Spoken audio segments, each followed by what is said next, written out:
आपका हमारे चैनल में स्वागत है। चैनल को लाइक सब्सक्राइब जरूर करें। माघ मास का 17वां अध्याय इस तरह है। अप्सरा कहने लगी, हे राक्षस।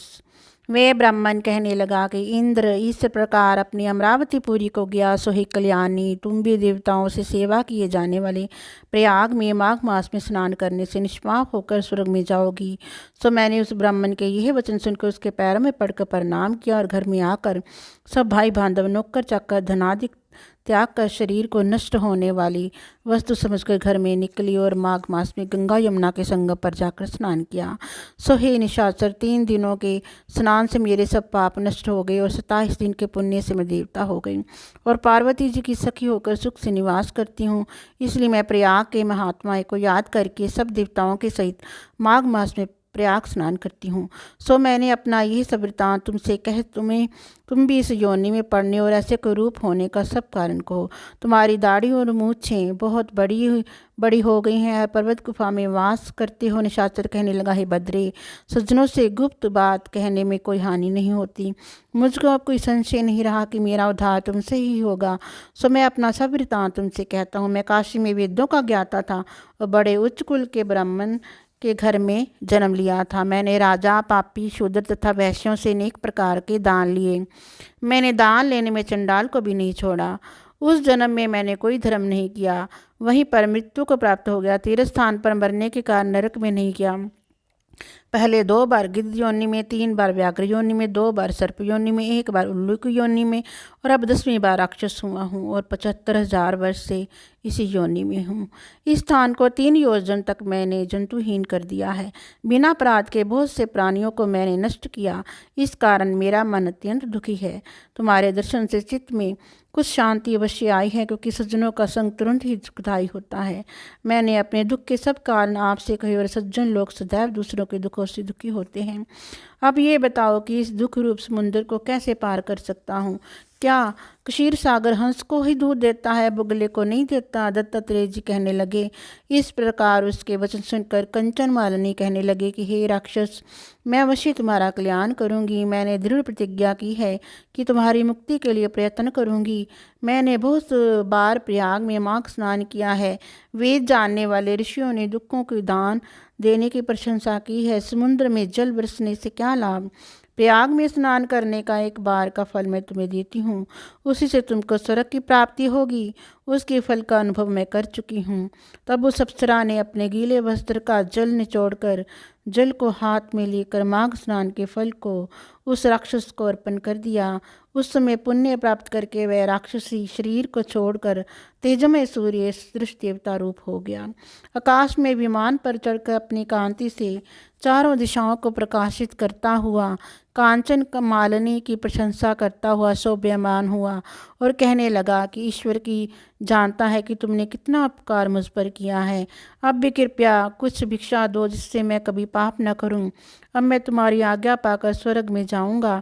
तब कांचन मालिनी ने कहा कि इस दैव धर्म की सेवा करो, काम रूपी शत्रु को जीतो, दूसरे के गुण तथा दोषों का वर्णन मत करो, शिव और वासुदेव का पूजन करो, इस देह का मोह मत करो, पत्नी पुत्र धनादि की ममता त्यागो, सत्य बोलो, वैराग्य भाव धारण कर योगी बनो। मैंने तुमसे ये धर्म की लक्षण कहे हैं। अब तुम देवता रूप होकर शीघ्र ही स्वर्ग को जाओ। दत्तात्रेय जी कहने लगे कि इस प्रकार गंधर्वों से सेवित वह राक्षस कांचन मालिनी को नमस्कार करके स्वर्ग को गया और देव कन्याओं ने वहां आकर कांचन मालिनी पर पुष्पों की वर्षा की और प्रेम पूर्वक कहा कि हे भद्रे, तुमने राक्षस का उद्धार किया है। उस दुष्ट के डर से कोई भी इस वन में प्रवेश नहीं करता था। अब हम निडर होकर विचरेंगे। इस प्रकार कांचन मालिनी उस राक्षस का उद्धार करके प्रेम पूर्वक देव कन्याओं से क्रीड़ा करते हुए शिवलोक को गई। माघ मास का 18वां अध्याय। श्री विशिष्ट ऋषि कहने लगे कि राजन, मैंने दत्तात्रेय जी द्वारा कहा माघ मास महात्म्य कहा। अब माघ मास के स्नान का फल सुनो है। प्रथम, माघ मास स्नान सब यज्ञों व्रतों का तपों का फल देने वाला है। माघ मास स्नान करने वाले स्वयं तो स्वर्ग में जाते ही हैं, किंतु उनके माता और पिता दोनों के कुलों को भी स्वर्ग प्राप्त होता है।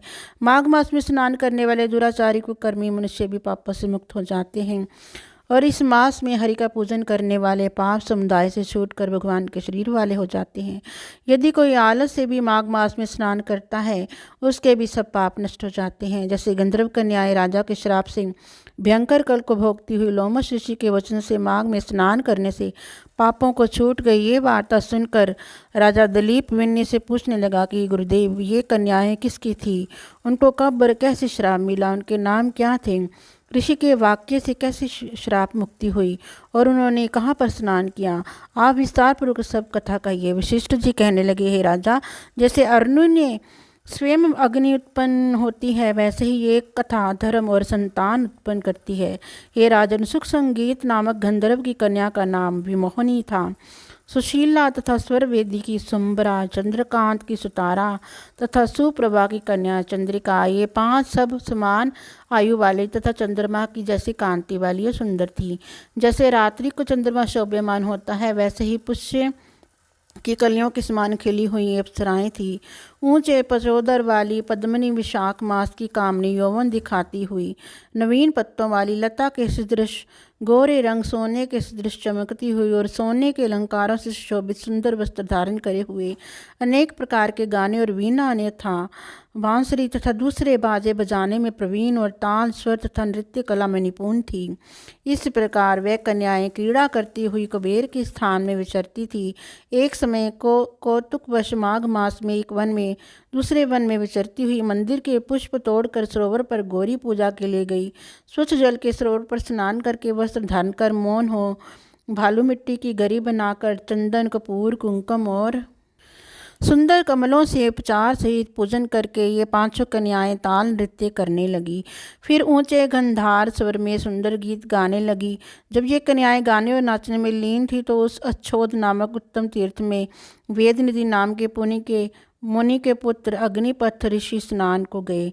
वह युवा ऋषि सुंदर मुख कमल सदृश नयन विशाल छाती सुंदर भुजाओं वाला दूसरे कामदेव के समान था।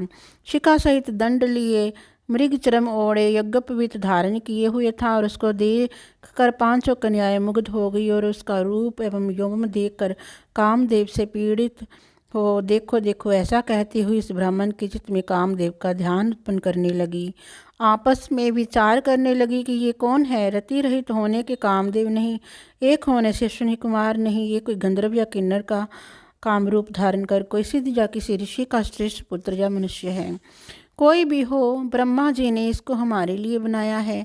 जैसे पूर्व कर्म के प्रभाव से संपत्ति प्राप्त होती है वैसे ही गौरी जी ने हम कुमारियों के लिए श्रेष्ठ वर दिया है। और आपस में यही तुम्हारा वर है या मेरा अथवा सबका, ऐसा कहने लगी। जिस समय उस ऋषि पुत्र ने अपने मध्याह्न की क्रिया करके ऐसे वचन सुने तो वह सोचने लगा कि ये तो बड़ी समस्या उत्पन्न हो गई।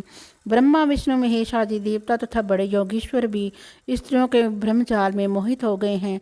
इनके तीक्ष्ण वाणों से किसका मर रूपी हिरण घायल नहीं हो सकता। जब तक नीति और बुद्धि रहती है तब तक पाप से भय रहता है। जब तक तप की गंभीरता रहती है, यम विधि का पालन होता है, तब तक मनुष्य स्त्रियों के काम रूपी बाणों से भीदा नहीं जाता। ये मुझे उन्मत्त और मुग्ध कर रही हैं। किन गुणों से धर्म की रक्षा हो सकती है? स्त्रियों के मांस रक्तमल मूत्र से बने घृणित और अशुद्ध शरीर में कामी लोग ही सुंदरता की कल्पना करके रमन कर सकते हैं। शुद्ध बुद्धि वाले महात्माओं ने स्त्रियों के पास रहना कष्टकारक कहा है। जब तक ये पास आवें घर चलना चाहिए, अतः जब तक वे उसके पास आई लोग बल से अंतर ध्यान हो गया। ऋषिपुत्र के ऐसे अद्भुत कर्म देखकर वह चकित होकर डरी हुई चारों तरफ देखने लगी और आपस में कहने लगी, क्या ये इंद्रजाल था? या देखते देखते विलीन हो गई और वह विरह की अग्नि में जलने लगी और कहने लगी कि हे कांत, तुम हमको छोड़कर कहाँ चले गए? क्या तुमको ब्रह्मा ने हमको ही विरह रूपी अग्नि में जलाने के लिए बनाया था? क्या तुम्हारा चित्त दयारहित है जो तुम्हारा चित्त दुखाकर चले गए? क्या तुमको हमारा विश्वास नहीं?